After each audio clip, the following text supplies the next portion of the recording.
প্রিয় চাকরি প্রত্যাশী ভাইয়েরা, আশা করি প্রত্যেকে অসংখ্য ভালো আছেন। আজকে হচ্ছে বাংলাদেশ পল্লী বিদ্যুতায়ন বোর্ড থেকে লাইনম্যান নিয়োগ বিজ্ঞপ্তি প্রকাশ করা হয়েছে। তো এখানে অনেকগুলা পদ দিয়েছে, সেটা হচ্ছে 1035 জন লোক নেবে। তো আপনারা যারা নাকি আবেদন করার জন্য অধীর আগ্রহ নিয়ে বসে আছেন, তারা আজকের ভিডিওটি সম্পূর্ণ দেখতে পারেন। তো এখানে হচ্ছে আপনার শিক্ষা যোগ্যতা হচ্ছে এসএসসি ও সমান পরীক্ষায় বিজ্ঞান বিভাগ থেকে ন্যূনতম 3 পয়েন্ট পেলেই জিপিএ 5 এর মধ্যে 3 পয়েন্ট পেলে আপনি এখানে আবেদন করতে পারবেন। এখানে আপনাকে আবেদন করার জন্য আপনাকে হাতে লিখে আবেদন করতে হবে, সেই বিষয়ে একটা ভিডিও দিব। তো আপনারা হচ্ছে এখানে পদের সংখ্যা হচ্ছে 1035 জন। এখানে আপনার বয়স সীমা হচ্ছে 18 থেকে 21 বছর হতে হবে।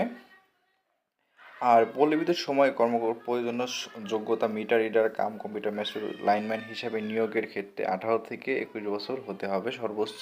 আর এখানে হচ্ছে আপনার শারীরিক যোগ্যতা হচ্ছে অবশ্যই সুস্বাস্থ্যের অধিকারী হতে হবে, কঠোর পরিশ্রম, খুঁটি স্থাপনা ওঠানামার ক্ষমতা থাকতে হবে, অবশ্যই দৈহিক পরিশ্রম করতে হবে স্বাভাবিক। আর হচ্ছে আপনাকে পাসপোর্ট 4 ইঞ্চি, ওজন নিম্নত হচ্ছে 110 পাউন্ড।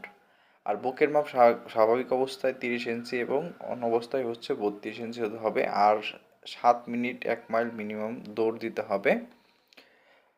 বিরতবিহীন আপনাকে বুক ওঠানামা সক্ষম করতে হবে। বিদ্যালয়ের শারীরিক বিষয়ে প্রাথমিক অগ্রাধিকার দেওয়া হবে, যারা শারীরিক শিক্ষায় যারা এই করছেন তাদের অগ্রাধিকার দেওয়া হবে।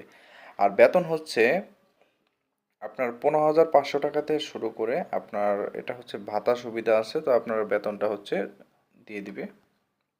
এখন আপনারা বলতে পারেন যে কোথায় থেকে আবেদন করতে পারি। তো এখানে আপনারা দেখতে পাচ্ছেন ঢাকা পল্লী সমিতি, তারপর মানিকগঞ্জ, টাঙ্গাইল, জামালপুর, ময়মনসিংহ, নেত্রকোনা, কিশোরগঞ্জ, গাজীপুর, নরসিংদী, এইসব জায়গা থেকে আবেদন করতে পারবেন।